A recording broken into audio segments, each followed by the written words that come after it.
Hello, everybody, and welcome to Toffee Bluecast. We are back with a big show. Really looking forward to this one tonight. How are we, Paul? You all right? Not too bad, yeah. It's going to be nice to talk about Everton for a little bit before we do a bit more Euro stuff. Yeah, forget the Euros. This is like literally serious stuff now. We'll do the Euro show later. This is Everton. There's loads of stuff to talk about on Everton at the minute as well. So this will be a cracking show tonight.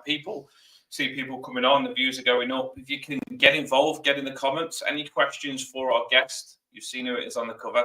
Any questions for him or anything like that? We'll try and get your comments on the screen. And we'll get you involved. Will it be a cracking show this will? So please get involved and get over from Twitter, get over to YouTube, and drop your comments. This should be a good show. Right, let's give him some music then. Do you want to give him a call out here, Paul? Are you a wrestling call out here? Oh no. He's much beyond that. He's fine. Yeah, big call out. Paul Mcmonnies. You all know him as Pablo here. Let's give him a build up.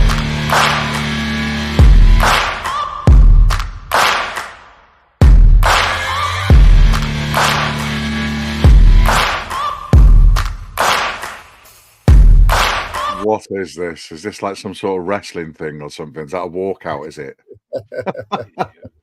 Dirty, Got to mate. give you the intro you deserve, Pablo. Got to give you the intro you deserve. And give it a build up. What a show this is going to be. So let's build it up.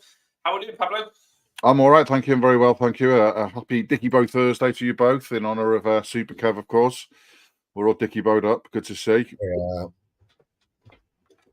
Yeah, it still hurts, but I've seen a lot of stuff today. Dicky Bow's all over the sports channels and everything, and it's nice to see. It shows how loved the man is, and we said if we're doing a show tonight, we've got to do the Dicky Bows, and we've all got them on. Super Kevin Campbell, and I was just going to show we've all got Dicky Bows on, but I don't think we do it as good, do we? I mean, look at this. We haven't got that smile. You know what I mean? They're going to drop it on the screen now. I mean, mine's not as good, Dicky Bow. Mine's just plain compared to this one. There we go. Look. Yeah. Do you know classy. What? It really does. Classy. Just hits deep, doesn't it? Still struggling with it. But yeah, Super Kev, we are all thinking of you, mate. There you go. Dicky Bow's on. And we have a show tonight on Everton, which I'm sure will be looking down on us listening in. Everton, Pablo, we spoke to you last time, and it was crazy because you was like you didn't know whether you was going to be on the Fab or not, and we was massively behind you. You got really good feedback on the show. Everyone wanted you to be on the Fab, and you got it, didn't you? Yeah, I did. Yeah, but I'm not on it again at the moment, so it's kind of deja vu, really, because it's except I know a little bit more what to expect. I was obviously quite tentative going into it and not sure what I was letting myself in for. So appears that I'm a glutton for punishment and up for some more, apparently. So where are you at now then? I mean, I'll put it in the titles and stuff like that. So tell us where you are. So basically this is now the voting period. So there's been a shortlisting, so people will have applied for it. The positions that are available, there are 2 positions available on the Fab this year. The way that sort of works, just to give people a bit of background, is that there are different roles on the Fab. There are some that are reserved places for things like the Disabled Supporters Association and the supporters clubs and the fans forum. They all have representatives on the Fab, and they're elected from within their own organisations to go on. So there's no sort of public vote on those. They're just voted from within and they get put on. So there's 6 reserved places. And then the unreserved ones are the ones that we're up for now. We're doing for voting. But the terms of those are staggered. So some of them for 1 year and some of them are for 3 years. So there's some people that are still serving their 3-year terms, which is why there are only 2 spaces available this year at the moment. One is for an Everton shareholder. That's a 3-year term. So someone, whoever's successful from the shareholder side of thing, will be on the Fab for 3 years. And then the side that I'm in is for an FSA representative, which is the one that I was in the same category for last year. and that's just a 1-year term, and that's for people that are members of the Football Supporters Association, so that we can liaise with them and sort of work with them, and we did work quite a lot with them this year with everything that we had going on at the club, it has to be said. So yeah, so that's the way that it works. The people will have applied, put in a biography, put in a video, and then there is a selection committee that sort of whittles them down, marks those submissions, and whittles them down into the shortlist that I can show you over there. So the voting period started on the 17th. It runs through to the 30th. It finishes at midnight on the 30th of June. And anyone with an Everton supporter number can vote in that. You need to have had an Everton supporter number at the 1st of May, so you can't register today and vote. You need to have been registered for a little while. And all you do with that is you just go to the link that I've got up here and over there, and what you've got going across the bottom of the screen, and yeah, you just go into there, enter your supporter number and your surname, so that they know it's you, and just choose your candidates, and then that's it. Just choose who you're voting for. Each of us has got a little biography on there, so you can read a little bit about all 6 of the candidates to see what we're all about and what we're hoping to bring to the Fab, and then that'll be that. So that's the way it works, and that's where it's at. That's cracking, and it's massive that people do participate and vote, because, like you say, everyone wants it, and I think people should get involved. Last time we spoke to you, you didn't know what it was going to be like. This time, you have experience under your belt, don't you? And you took it on a big season, didn't you? So yeah, well, I knew it was going to be. I mean, I said last year I knew that it was going to be momentous. I didn't know that it was going to be quite as, I mean, we had so many things that hit us left, right, and centre. The biggest thing I think that I've taken from it is that, you can't spend too much time planning these things, because things change so quickly. The number of times last year that we put so much effort into trying to organise something, we were going to do a supporters meeting, we got the blue base booked, and we were going to do a thing, and then something had happened. Like I think Bill Kenwright passed away, and it was just kind of like, okay, now we can't do it. And it was, so you have to sort of change your plans, and a lot of the time, because there's 11 of us on the Fab, then you'd sort of, because you've got that committee sort of aspect, then sometimes you'd be umming and ahhing about the wording of something and just sort of thing. And sometimes it's best to just get it out there, because you want to get it out there at a time when it's relevant and when it's it needs to be done. So I've learned an awful lot about that side of things. I've never been on anything like this before, and it was kind of it was just a complete learning curve to me. So yeah, it's been a it has been a learning curve, and I didn't know what I was letting myself in for last year. I had a full head of hair, for anyone that didn't see last year's. I had, when I was on the show last year, full head of hair, and this is what it's done to me being on the Fab for a year. So it's stressful. I was going to ask you, Pablo, how when the Fab started and we were talking last year, has the sort of perception and approach of the fans to the Fab changed over the last kind of 12 months in that Fab? Because a lot of people were kind of, when the Fab came around, maybe a little bit skeptical about how much good they could do, just because they knew that maybe we were kind of being fobbed off. Do you think now that you've had 12 months and we've gone through quite a few things, that the perception's slightly different or very different? Yeah, I'd like to think so. I mean, the one thing that hasn't changed is what the Fab can and can't do. We can only go to the club and say that we're suggesting this, or we'd like this, or we want this, or this is what the fans are telling us. But if Everton decide not to act on that, then there's nothing we can actually do about that. But I'd like to think that we have certainly raised our profile. We've certainly, a few more people know who the Fab is, knows what the Fab does. Because there's been so much has gone on this year, obviously, with the points deductions and with the passing away of Bill Kenwright, Michael Jones being killed at Bramley Moor, all of these, huge events that if you look at those last 12 months, that most football clubs would be like, if that happened to you over 10 years, that'd be thinking. But it's all that happened in one season. It was an awful lot to take on board. But we've tried. I mean, as I said, when I came on last year, one of my key aims was to change that perception of the Fab, of what it was and what it wasn't. to try to get away from the idea that they are in the pockets of the club and they're just a voice for the club. And I would hope that people have seen this year that that's very much not the case. You know, we submitted things that I must admit I had nothing to do with. All the stuff that went into the hearings and that lot, like the like legal submissions that went in. Some people on the Fab just did absolutely incredible work on that, and then it was just kind of like, yeah, we've put this together, have a look and see what people think, and it's just sort of like, oh right, yeah, and we looked at it and it was like, oh my god, wow, and that was like sort of 2 or 3, 4 people in the Fab that have got some legal background, they've got a little bit political background, and they sort of went away and put that together, and it was just like, wow. So there's lots of things that I think we've done that have certainly raised the profile, and people know they are. So as Emma's saying in the chat there as well, you know, when Richard Masters was here in the DCMS hearing, you know, our secretary Julie Clark turned up behind him, and that was a funny day. That because we knew she was going. She's done a little video for us outside and that lot that we put up on our social media. But then when she got in there and it started broadcasting on the House of Commons sound, it was just like, oh my god, she's literally sat right behind him. But we're on WhatsApp saying, move to your left a bit, over, and like, right, stay there, right there. And then she just sort of like sit up a little bit so that everyone can see your Everton. And we were literally coaching her to exactly where to sit. And it was perfect. And all the eye rolling and everything that she did in the background was well, I think that was the thing. I think that was why there was so much love for Julie, was the fact that her facial expressions and everything that she was doing summed up basically how we all felt. And she was just there almost being all of our faces, and it was just good.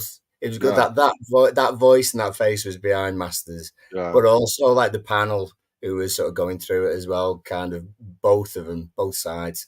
Were representing us. It was good. There was a lot of things like that as well, though, that people didn't see. Obviously, that did go on behind the scenes. Like I say, we went down to meetings with the Premier League, with all the Fabs were invited to go down to London to meet with the Premier League and stuff like that. And there's a lot of stuff that we're not basically just not allowed to report back on. But there's a lot of work has gone into stuff, and a lot of work behind the scenes as well. We've tried to improve our IT, and we've tried to, you know, the way that we communicate and the way that we organise our things, because I think that I got known as the techie geek because I work in IT. It was just sort of, all right, yeah, you can do all of this. So we use things like Microsoft Teams and stuff like that, but people weren't really sort of using it, and they weren't actually sort of storing. There was conversations that would just sort of disappear, and someone would have an idea about something. We'd discuss it for a bit and think, oh, it might be a good idea, and then something would come along and it gets sidetracked. So what I wanted to do was make sure that those ideas are captured. So even if we can't do it this year, then future versions of the Fab might be able to resurrect those ideas at some point and use them. But if they're not captured and they're not kept somewhere for people to import, then they need to be there, because this Fab is going to be a fluid beast. It's only 2 years old that the Fab's been going. So it's just a fledgling organization, really. So more people are going to come on board, and different people, different inputs and stuff like that. But we've got to make sure that these ideas are logged. So there was a lot of stuff going on behind the scenes, you know, little things about professional, you know, having a little signature at the bottom of our Fab emails and things like that, and all having a constant sort of thing, having a link tree so that we can you know, get ourselves out there with a little bit more of it. I've set ourselves up on Blue Sky and you know, Threads and all of these different social media platforms just to try and get us out there a little bit more. And then I think the biggest thing that we did was the drop-ins that you guys came to see us before the Burnley game that we did at the home game. The drop-ins that we did at St. Luke's, because again, not everyone's online, and we wanted to the match going fan. We wanted them to be able to come up to people in St. Luke's and just literally talk to us. Even I mean, we had a mixture, obviously, throughout the season. You had people that were, you know, well, what's this? I don't know what the Fab is. I know a little bit about it, but I don't know much about it. So yeah, you see there, we're in St. Luke, where the Everton Heritage Society set up every week pre-match. If anyone hasn't been, I would recommend you go just for that. But the idea is that, you know, we've got that signage up there. We've got business cards to give out to people. We've got information sheets on the table to sort of explain to people what the Fab is and what we do. And there for them to ask any questions. So if they got, you know, obviously what's been going on about the points deductions, everything like that, and then we can then take those back to the club, because as I say, not everybody is you know, an online person. Not everyone's on Twitter, not everyone's on Facebook, not everyone has the email and the means to actually get in touch with us. So we wanted to make sure that we did those, and we ended up doing 13 of those before 13 home games this season. And we also met with other fan advisory boards as well. We had them come into, we invited the opposition, so their opposing fab, to come and have a chat with us. So people from Luton and Tottenham and Forest and Sheffield United, they all came to see us and say hello. So it was, it was good. I mean, when we went, I mean, I'm all about history as well, and even if the Fab aren't there one particular week, which I'm sure that won't very often be the case, go down there anyway and go and see all the sort of things, souvenirs and all sorts. It's brilliant, and definitely go and have a chat with the Fab, because you immerse yourself in the club a little bit more, you understand a little bit more, and I think what you said about making your faces known and making it more accessible to everyone was key, because I think in the early days, just before the Fab, really, when there were so many different groups that were all kind of faceless and just on social media, I think you guys have kind of culminated all of that, but given it a face as well and given a bit more of a voice to the fans. So I think it's been really good. Yeah, I think we've tried to do that also with the in-person meetings that we did. Obviously, when we got the 10 points deducted, we held a meeting in the Winslow, but it wasn't just the Fab. We invited the 1878s and the Fans Forum and the Shareholders Association and everyone like that to show that there's a collection of groups out there, and to say we're not the only volunteer group. And you've got to remember that these are volunteers. They're not. They're giving up their own time to sort of help Everton and to try to make a better football club for all of us. So, that's to be applauded, and to just show some interest in it, really, because, as I say, we all want a better football club, but the fans need to have a say in that. Yeah. Sorry, Dangle. I was just going to say, I come from Far, don't I? And we said we'd come and meet you. And it was boss. It was like a good experience. I've not been in there before, and we've come and seen you. A shout out to yourself, because you had proper time for us. Me and Paul, he's like, come over here, get involved and all that. Got behind, we had pictures together. And it just made you feel proper Evertonian before you went into the game, doesn't it? You got all the retro kits on some stalls and stuff, and all the retro stuff. And it was a cracking part of my experience of coming to the game, this was. And I've seen, like, a lot of people have come to you. You put a couple of pictures out, and a lot of people do come to you and feel welcome. And I feel this is really important, this stall, because it did make me feel really good. And I'm sure it does many people when they come to you. Did you get a lot of people come to you on this? Yeah, we got quite a few overseas people as well. I don't know if you remember the lad that got some hassle down at Bournemouth away. The guy that had come over from Hong Kong, Gav, him and his family were, people would say something about out of towners and stuff like that. He came and saw us with his wife and his little baby and that lot. And the maddest one though was guy walks in, and literally the minute he got to the top of the stairs, I recognized him immediately, and I'm thinking, oh wow. And he literally looked over and he recognized me, which was weird. Yeah. Walks over and he's just like, hey, how you doing? You're right. Okay, yeah. How's it going? You're right. Yeah. This going all right, the Fab stuff. And I'm like, yes. And he said, oh, you're doing brilliant work, mate. He says, see you everywhere on social media and that. He says, you're really getting it out there. He says, really, really important what you're doing. So yeah, really top work. Anything I can do to help you whatsoever. So while he's doing all of this, my son sat next to me on his phone, and I'm trying to knee him, going, look, without trying to let this person know, that I'm going out and I'm kneeing him, and he's just ignoring me. So next minute, I'm just sort of like, well, could you do as a quick, can you get behind here and have a photo? The same as I did with you guys, just to promote it a little bit. And just, can you get behind here? So as I get round, I said to my son, take my camera and just get a photograph like that. So he gets a photograph. My son looks up and sees Derek Mountfield standing with me and just goes, and you see his face just sort of like go. It was just so surreal, because I know Derek Mountfield's wife. I knew his wife Julia from years back when we used to go on Escler on the train years ago before they got married.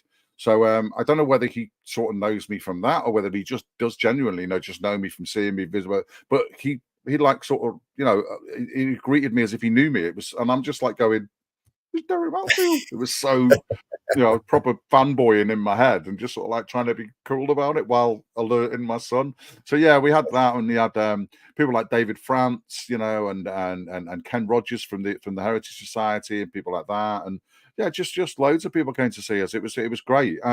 But I say, to be honest with you, the most gratifying, I know this is going to sound really, really cheesy, we had quite a few people, especially towards the end of the season, that just literally just stopped over and just sort of said, haven't got a question for you. Just want to say thanks for everything you're doing. I think you've been brilliant this season. And that's it. And off they go. And that is gold dust. You know what I mean? To us, that is just gold dust, because what that says is that people know we're doing stuff. That's all I know. That's all I care about. People know that we exist, and they are seeing what we are doing, because that was number one on my list, to actually make sure that the Fab were much more visible, and the work that they were doing was seen. You know. Yeah. Well, when I was just going to say, I think Everton, one thing we can all say, it's a one big family, ain't we? And when we went to the game, you've got the food banks, and I know the faces of the people in the food banks, and you've got the store right outside the stadium, and you've got people putting in the work there. Food banks, we know who they are. That was amazing. Then you've got Julia on trying to raise the atmosphere on the microphone. Then we walked into you lot, and you've got the Fab there, and it makes it feel like one big family when you've got all people putting in this sort of work before the game. It's just really nice to see. And that was quite eye-opening to me as well, because obviously we're doing these like 2 or 3 hours before kickoff, so I don't normally get to the match until sort of 45 minutes before kickoff. Now I'm getting there 2 or 3 hours earlier, and you are seeing people like that. You are seeing everyone getting set up, and you are seeing, like you say, the food banks. The Fab chairman is on the food banks and started up the food banks, Dave Kelly, and then say Richie from the Heritage Society. Obviously, those guys are all there setting up early and things like that, and you just get more of a sense of it. I think when you're there that early, you realize what a big event a match day is and everything like that, and that so many people are involved in making that match day experience that is different for so many different people. Like I say, some people come to St. Luke, some people go to the Winslow, some people go to the fan zone. There's all those things going on, and it's all those big moving parts, but everyone has just got that whole experience going on throughout the day. So that was different from me, the fact that I was literally there, getting there earlier, and you did feel a little bit more involved in the club itself, that you're actually contributing to the match day for people. Do you know, like, one thing I did notice, and when I said to you when you was first applying, I said, because I know you're very interactive with a lot of the social media stuff, the Twitter. We see you on the Twitter and stuff, and we all know that when we go on the spaces and stuff like that, there's a lot of Everton fans that you can hit out to and reach out to on the Twitter and stuff like that. And I feel that you smashed that side. I really do. And I think you had a lot to that game. Like, literally, the amount of stuff you was putting up on your Twitter pages. And you just said on the social medias, you said to them, you can do this, you can do that when you took over. And I think if people didn't vote for you, personally, I just feel like we'd miss out on that, because you had something different. Do you feel like you had something different? Yeah. I mean, I am, like I say, I am the techie geek, really. So I took over the Twitter, and that was quite a big thing for me, really, to make sure that we were keeping people updated, because I think in the first year of the Fab, a lot of work was obviously done behind the scenes. So there was a lot of that was in getting things set up, like getting the website set up, all the email addresses, all the bits and bobs, the sort of the terms and conditions, and all the legalities, and the NDAs, and the agreements with the club, and a lot of them was that. So by the time I joined last summer, they'd got all that sort of stuff in place, and it was almost like, right, okay. And what I felt was that, although the Fab, I felt, had done a lot of good work, I'd read back through the minutes of all the meetings from that first year, and I'd seen that they were genuinely doing a lot. They weren't telling people about it. They just didn't have the capacity, or they didn't have the people, or they didn't have the knowledge or the thing to actually be, update. And obviously they had the Twitter, and they were putting them out now and then, but I wanted to make it a much more sort of like human sort of thing, so that you can, that there's people behind it. So a lot of the time I'll put something out on the Fab thingy, but I'll put like a /Pablo at the end, so people know it's me that's written it, so they know there's people behind it. I don't want people to just think that the fan advisory board is just that logo up in the top left there. There's 11 Evertonians there. There's 11 people there that are volunteering their time to actually do this. So one of the first things that I did was in St. Luke's, when at the beginning of the season, when downstairs was empty, I filmed some sort of like Q&As with all of the Fab individually, and started up a YouTube channel to just put videos on, because I think the year before, everyone thought it was just Jazz, the former chairman, and no one really knew who else was on it.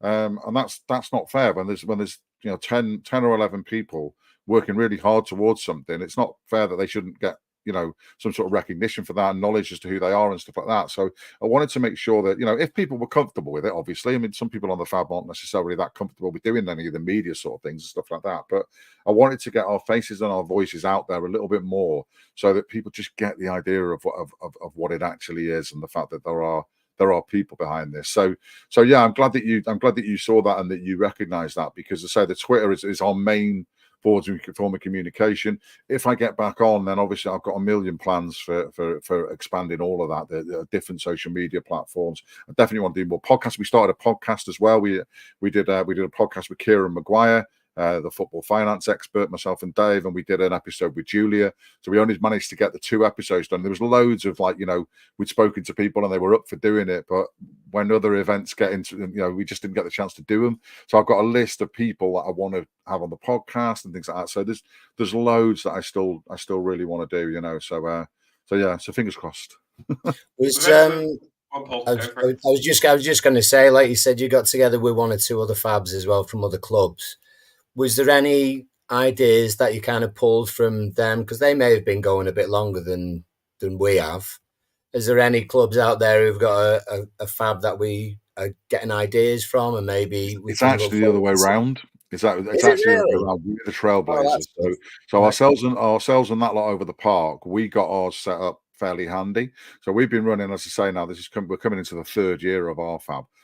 It was only mandatory for Premier League clubs to have the Fabs last season. Some of them still haven't got Fabs now. They were all supposed to have them for last season. Obviously, the 3 promoted clubs, they get a little bit more time to get themselves together in that lot. The biggest issue that's going on with Fabs is, unfortunately, is that there has been some, what would I call it, misunderstandings, I would say, where the wording of what the Premier League's fan engagement standard is, it makes it look as if you've got to have club employees on your fan advisory board, which to us is completely alien. We've got 11 fans. It's a fan advisory board. Yeah. Mm-hmm. Man United, I think, have got 8 fans and 8 club employees on their Fab. Loads of the others have got, I think there's only us and Brighton that is all fans. Yeah. The rest of them have all, I think Forest is 6 and 6. They've all got actual club employees on their fan advisory board, not just meeting with them, actually on their fan advisory board. And we can't get our heads around that. We don't understand how you can have an open conversation about the club, hold the club to account, say what we think they're doing wrong, and when someone from the club is sitting there in the room with you, it's just impossible. I don't understand how that can be. So we're massive about independent Fabs, and when we went down to the Premier League meetings and that lot, we got them to say, can we just confirm that you do not have to have a club employee on your fan advisory board? And they said, no, you don't, because a lots of clubs, like I think it was Fulham, have completely taken out the fans, have had no say in it. Fulham have advertised for people to join the fan advisory board. They've interviewed them, they've chosen them, and they've put their fan advisory board together like that. That ours is completely the opposite end of the scale. So that's completely independent. Everton oversee it in terms of they need to make sure that people are, they've got a support number and they're eligible to be on the Fab and stuff like that, and do their due diligence on it. But in terms of actually selecting, then it's independent completely. It's all fan elected. As I said before, the groups that are represented, they all vote within their groups to nominate their representative on the Fab. And then we've got things like this where it goes open to all the fans to get people on. A lot of the other clubs do not have that. West Ham are having a massive battle with the club at the moment because their Fab still isn't in place. They do not want a club employee on it. And West Ham are saying, well, if you don't have a club employee on it, you're not having a Fab. And they want Karen Brady on it. They don't just want someone on it. They actually want a director on it, which is it's just crazy to us. So yeah, I think we are way ahead of we're ahead of the curve in a lot of ways, which is good. And we have consulted the likes of Brighton and the likes of West Ham, and we have had sort of like meetings with them. And we also had, well, after that meeting down in London, we also invited a sort of informal sort of gathering of the Fabs, and we're looking at doing more of that in the future. Well, the Fab is looking at doing more of that. Unfortunately, I'm not on the Fab at the moment. I have to keep remembering that. Weird. Well, People's Club. So there you are. We're doing maybe doing the right thing, having funds on it. So and I'm seeing a couple of comments in the chat there about saying about, hopefully the new board will have a fan from one of these groups on it. That is something that, that we are pushing towards, that basically there should be a member of or a fan. It doesn't have to be a member of the FAB, but it makes sense to be a member of the FAB just because of the thing. And that's not bigging up anyone in particular, but it does make sense that it would be from there. But I think that the fan voice needs to be, at all clubs, and I think some groups are getting to that point. I think maybe Brentford might even have someone on the board. I'm not 100% sure, but there are some that are that are doing better in some areas than others. So obviously we're talking to them and trying to learn from them in any way they're advanced from us. Yeah. I was just going to ask Dan about what Pablo thinks about the new owners, supposedly, all this sort of stuff. How would you say it? Because you'll know more than we will in terms of details. How does this? No, not at all. I don't know. I don't know? know. No, I don't know anything more than anyone else, to be honest. I mean, that is one thing that I would say as well, is that I think that there is still, as good as the club have been with us, and they've the meetings we spoke about it last time about the fact that with the 4 meetings last year, board members didn't turn up for the last 2 because after Headlock Gate and all of that sort of thing. This year, Colin Chong has been to all 4 of the meetings, and they've been really good with us, and they've been great with us. They haven't always been completely happy with what we've done, I have to say.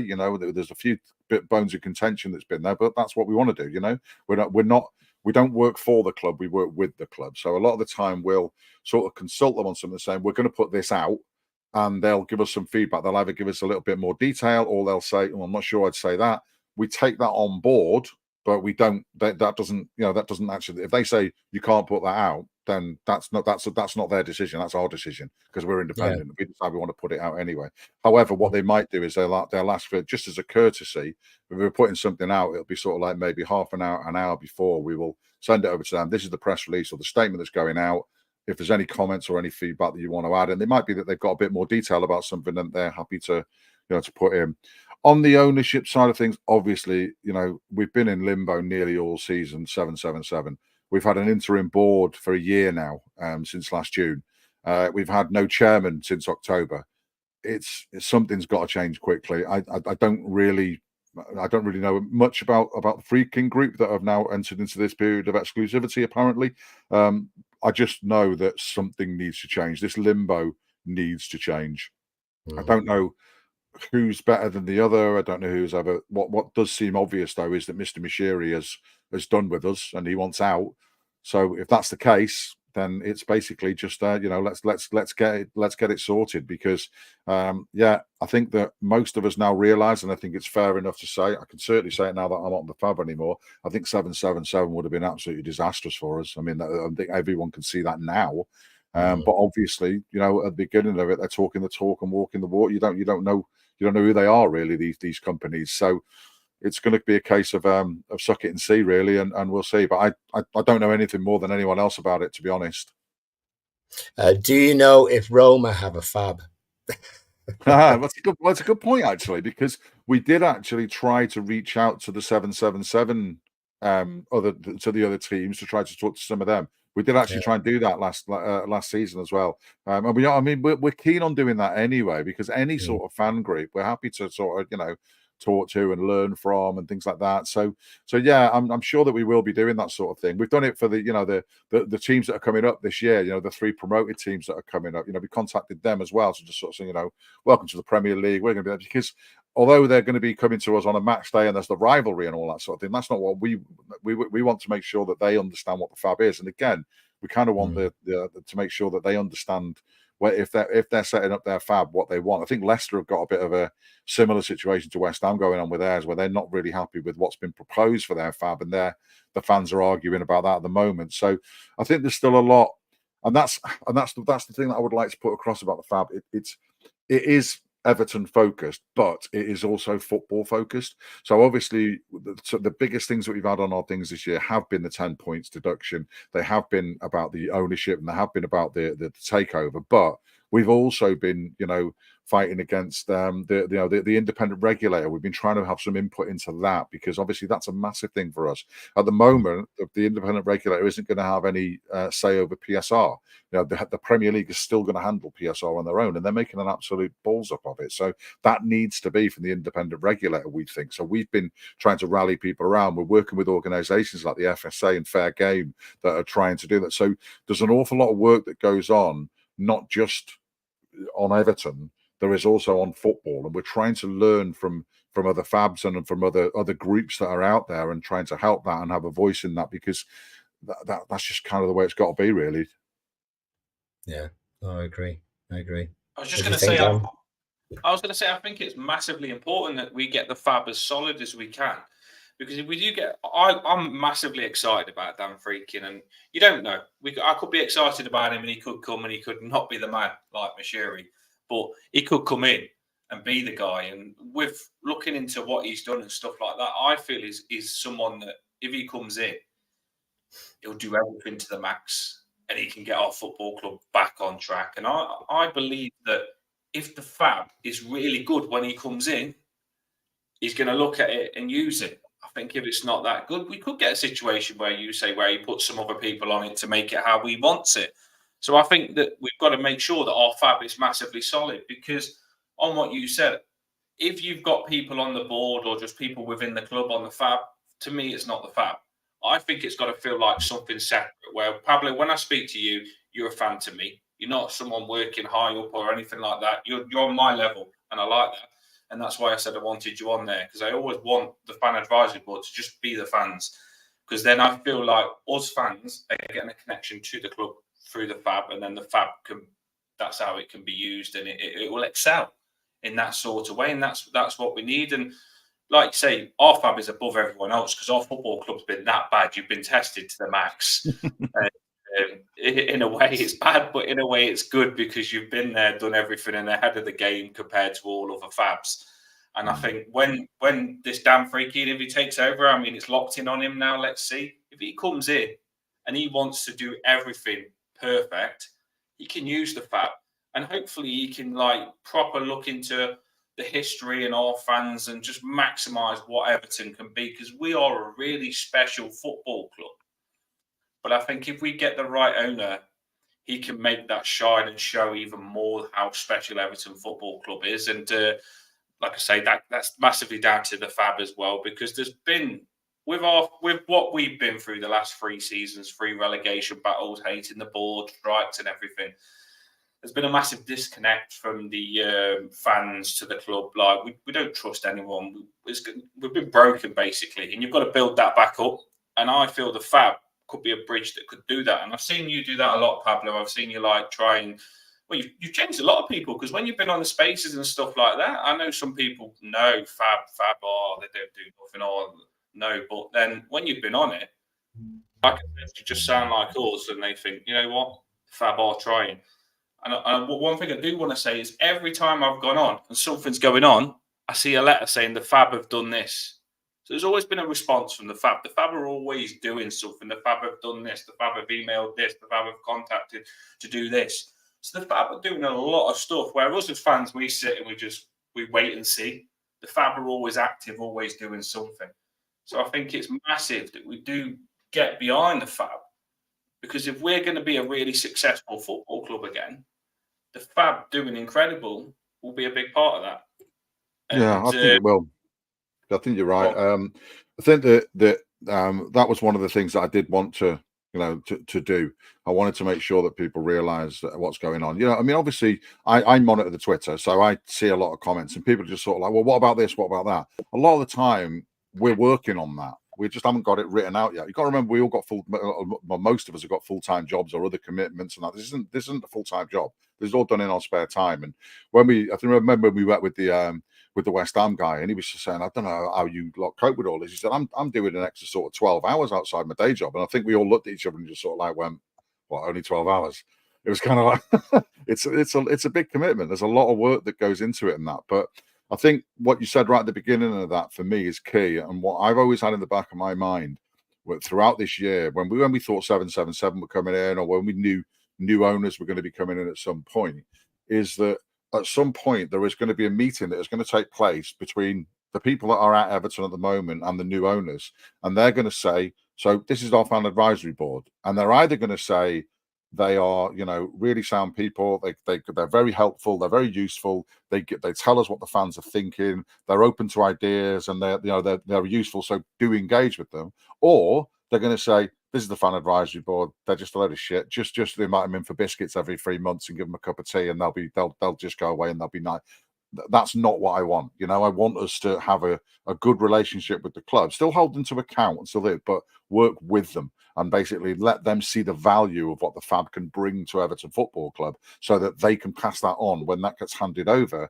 Any new owners coming in can see the value in what we're doing, to help move things forward. And I do want to just give it a shout out again, because we are going to have to keep saying it, that in the link in the comments, the link's there. And 2 people get voted on what you've got on your left, Pablo. I know you said it earlier, but we'll repeat it. 2 people will get it. So I'll take it seriously and people vote, because if you don't vote, the people that you want to be on it might not actually get it. And then we might miss out on something. That's the thing. And I know sometimes it's a mission. We can't be bothered, but just literally go on it. What they got to do, Pablo? Yeah, it's that easy to do. Yeah, you just click into it. You just enter your support number and your surname. Just have a quick look at everyone's bio, have a bit of a read and what you think. I don't know the other 5 candidates. I've done the same. I get to cast a vote. I voted for that ugly one in the bottom right-hand corner in that section. But yeah, I didn't know anything about the shareholders guys as well. So I did the same. I read all of their bios and I voted for someone, based on what I thought, So yeah, so make sure that you do vote. And I have to say, honestly, I said this exactly the same when I came on last year as well. Even if you don't vote for me, please vote, because if you're voting, then you're having a say. You can't. It's like general election we got coming up. A lot of people saying, "Oh, I can't be bothered voting. They're all the same. They're all this. It doesn't change anything." All of that. You can't moan about something if you don't vote. You can't. You've got to have a say in it. Even if you spoil your ballot paper at the general election, that's the thing. There's no way to spoil your ballot on this thing. But for me, I just want to get I want us to get more votes in than we got last year, basically, because that shows that we've done our job and we've grown the Fab. I mean, you look at it's not a solid thing, but you guys will do this as well for your channel and things like that. The Fab Twitter has gone up from like 3,900 at the end of August to 6,500 in 6 months and 7-8 months, something like that. So I'm really, really pleased with that's actually grown and got out there. We're still lagging way behind the Fans Forum, which has been running for like 12, 13 years, and we ask them to share our stuff all the time and stuff like that. But we're still trying to get ourselves out there and get ourselves noticed and get people to realize what they are. So I'm hoping that more people will vote this year. And as I say, even if you don't vote for me, please do actually vote. Just please do vote, because it means a lot for us to see those numbers coming in. So yes, thank you, Emma. Thank you for that comment. So we're also seeing all the stuff that's been done to the stadium as well. And I honestly think the fan groups, it shows how powerful they are. Look how beautiful the stadium looked towards the end of last season. And I think if we use these groups, they can do special things. So if you get behind the Fab, they can do special things. Well, so you look at that as well. The 1878, this time last year, the 1878 had organised some marches, that would, again, as I said last year, don't like the word protest, Emma, but I don't like the P word. They are positive acts as far as I'm concerned. But that was what the 1878s were mainly sort of known for. And they were an atmosphere group, not a protest group. They're an atmosphere group. And this year, they've absolutely smashed it. If you'd have told the guys on the 1878s last summer that they'd be getting invited as guests of honor to the last home game of the season and being wined and dined and treated like royalty, as they were for the last home game of the season, they would have gone, what, how, why, what have we done to deserve? They would have been, wow, yeah, brilliant. And that's what they got, and that's great, because that just shows that, and it also shows that the club are acknowledging that as well. The club are not just taking that for granted. They're actually, they let the 1878s in early to put all the flags on the seats and put all the tifos out and all of that sort of thing, so they can see the value in that as well. And that's fans, volunteers, again, helping the club. So that's that. So that's the 1878s. I might add. I've just see what Emma. The Fab don't get any of that stuff. The Fab don't get any. We've literally got it written into our constitution that we don't get any favors. We don't get any. We genuinely don't. We don't get a thing. You know, we get a few biscuits when we go to the library building for the quarterly meetings, and that's about it. And that's, you know, and that's the way that's what we've signed up for. You know, but yeah, it's I think that I think over the course of the season, I think that fans and the fan voice has definitely got much louder at Everton, not just for ourselves through the 1878s and others as well. And that can only be a good thing as far as I'm concerned. Cool. Very good. No, So, yeah. I say the 1878s, they have smashed it. And I think you don't just take anything for granted. Don't take any of the groups for granted. I always try and get behind the groups because I see what they do. Like, you see the Bullens put the events on, and I think, wow, cracking events. If we didn't have them, they're bringing Everton fans together. I go, like I say, I go and see what the Fab are doing. Fab, when I come to you and it's cracking work and stuff like that. Don't take nothing for granted. I think we've got to get behind it. The stadiums wouldn't look that beautiful if you didn't get behind that as well. And they're doing stuff. We've all got the Dickie Bows on. They look like they're going to be doing something for Kevin Campbell as well, the 1878 as well. So I honestly think that you've got to get behind it. Don't just take it for granted, because do you know, like, where Pablo, you're like, oh, you're happy to love it and celebrate it. Like, you go to the stadium and you're like, wow, that looks amazing. It doesn't just happen. There's people behind the scenes. There's a lot of hard work. Yeah. There's people doing a lot of stuff. And like you said on the Fab, all voluntary. You're working, man. You've got other stuff to do, and you're putting just. I do this channel, and it takes more time than what people think. They don't realise it. They actually see, and that's it.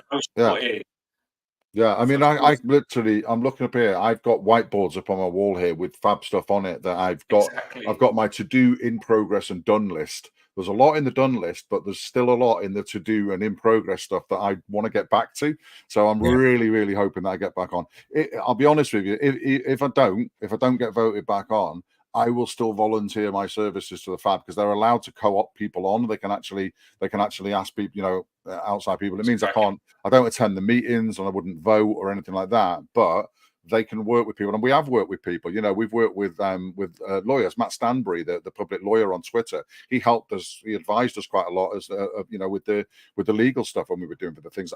There's loads of Evertonians that have got expertise that the Fab use and consult with. You know, finance experts and things like that we talk to all the time, because we're allowed to sort of do that. We're allowed to consult with people and stuff like that. So if the worst comes to the worst, I'm not just going to sort of walk away and just be sort of, I'll do a handover to whoever does get in, but I'll also offer to help out with whatever they want helping out with, because I believe in the Fab. I genuinely do believe in the power of the Fab and what it is. And I don't know, it feels so weird not being in the Fab at the moment, because I've lived it. That's what I always do. I always throw myself into things. If I'm doing a project, then I'm in. I'm not just doing it as a half-assed sort of thing. I'm in. So having to sort of like be, you know, I'm not in the WhatsApp groups anymore now because of the election thing. That I got kicked out of all of those, and it's just sort of like, I'm missing just sort of chat, because we talked every day, you know, any Everton news. It wasn't just we have a monthly meeting of the Fab, and then we meet Everton every 3 months. That's the only requirements of what we do. However, we were actually in contact with each other all day, every day. Any bit of Everton news was shared in our WhatsApp. We chat about this, we chat about that all the time. It's a constant, ongoing sort of thing, and I'm really missing it at the moment. It's got to be said, but you know, fingers crossed. We'll see what happens. So the voting's on till the 30th of June, and then the results should be announced in the first week of July. So there you go. That's where we're at with it. So yes, I would appreciate your vote, but as I said before, do just vote. No, massively get behind. Go on. Very good. Thank you very much, Pablo.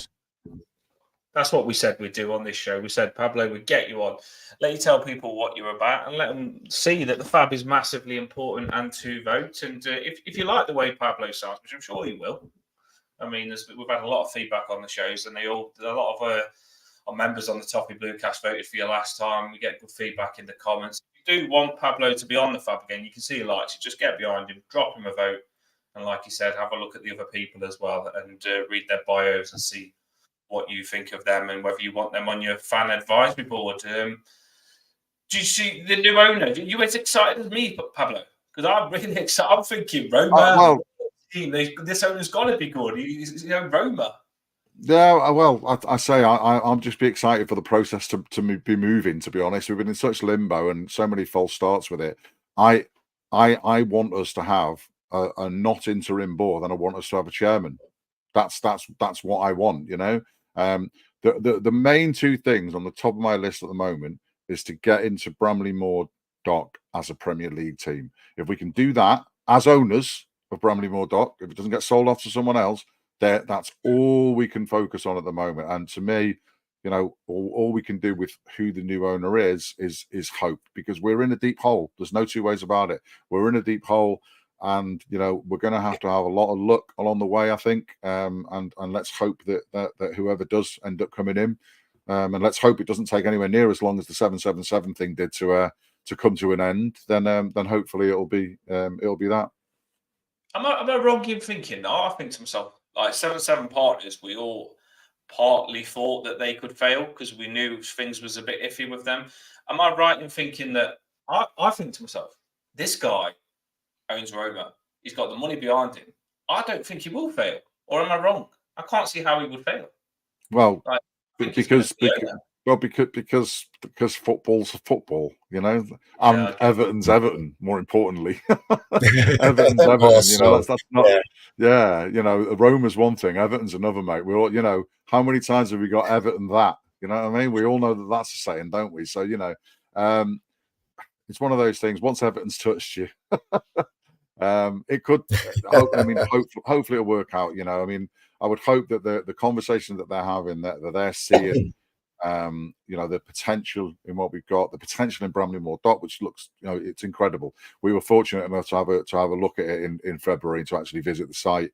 It's literally breathtaking. They put a video out today with Alan Stubbs, and he's what Alan Stubbs is like there today. That's what I was like in February. It is breathtaking. It is just so you see all the drone footage that all the guys do. It's brilliant and that, but it does not even get close to actually standing in there and going, holy shit. It's like, it reminded me of Wayne Rooney, of watching Wayne Rooney and just thinking, oh my God, I can't believe he's ours.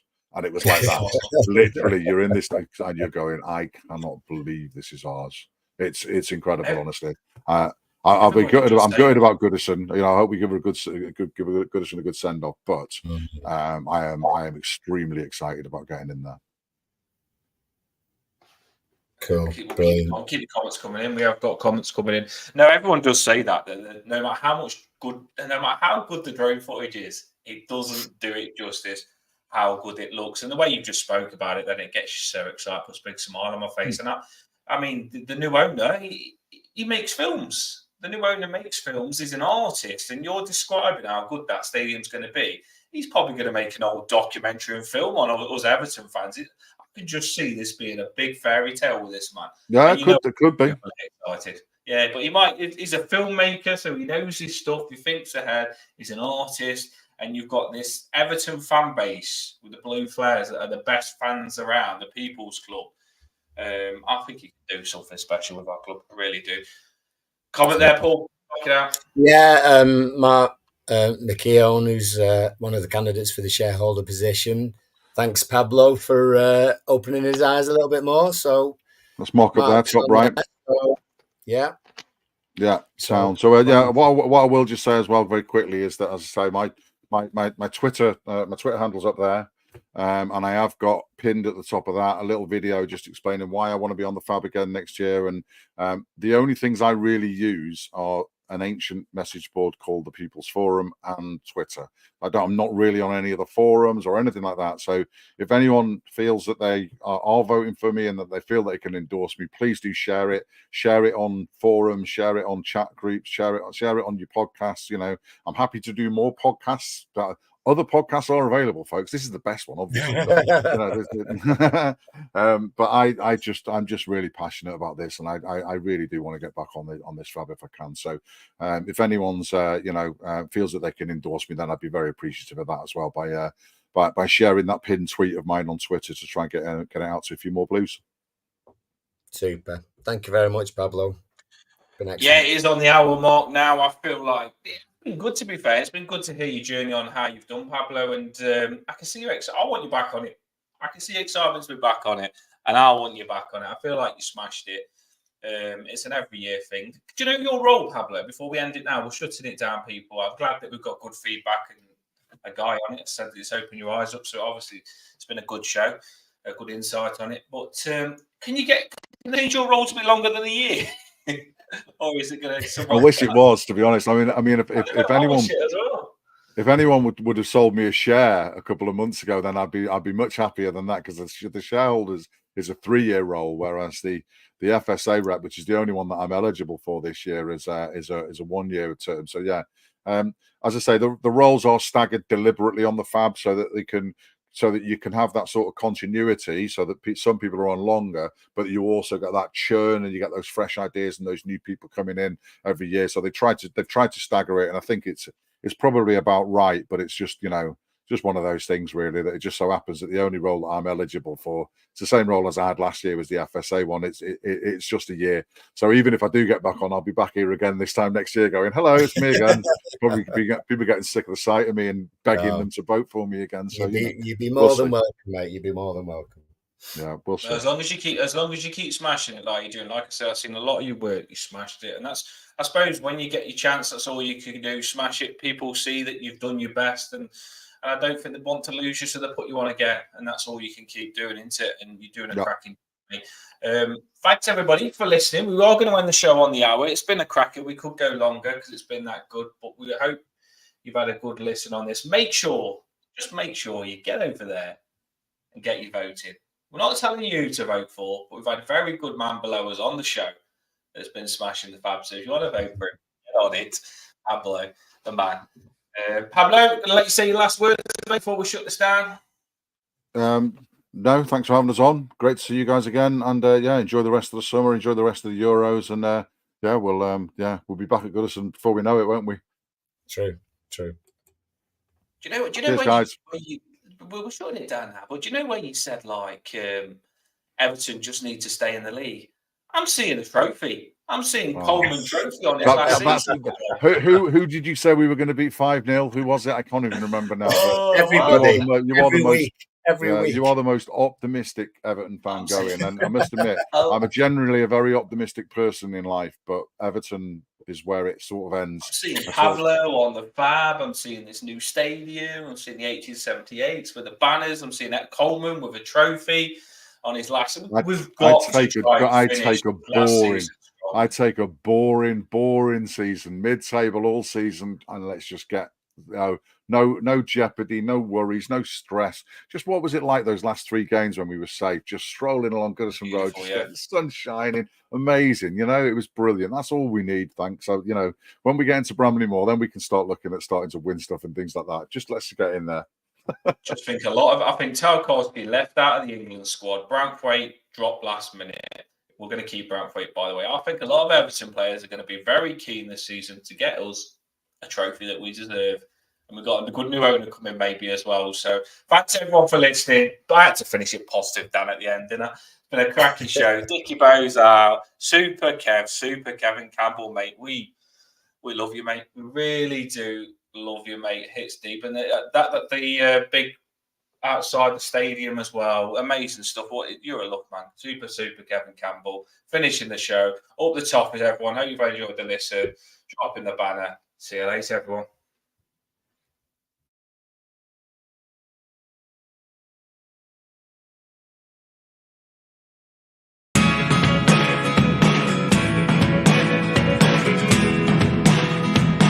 Get on the street, we'll be celebrating. I really do.